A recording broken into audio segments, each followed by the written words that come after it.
মাছের ডাল আর মুগ ডাল একসাথে রান্না করব।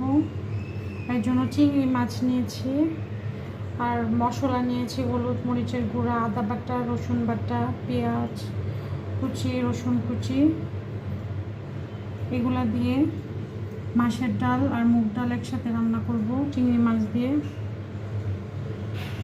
পেঁয়াজ আর রসুন এভাবে লাল করে ভেজে তারপর মশলা দিয়ে ঢেলে দেবো। তারপর মশলাতে মাছগুলো কষিয়ে নিব। চিংড়ি মাছগুলো মশলাতে ভালো করে কষিয়ে ডালগুলোও ঢেলে দিব। দেখেন আমার মাসকলার ডালটা আস্ত পোড়া। আমি মাসকলার ডাল আর মুগ ডাল একসাথে ভেজে নিয়েছিলাম, তারপর রান্নাতে আসছি। আমি প্রেসার কুকারে রান্না করব। 5 থেকে 6টা সিটি বাজলেই প্রেসার কুকারে রান্নাটা শেষ হয়ে যাবে। পরিমাণ মতো পানি দিয়ে দিলাম। ডাল রান্না শেষ, লাস্টে একটু জিরার ফাঁকি দিয়ে নামিয়ে নিয়েছি।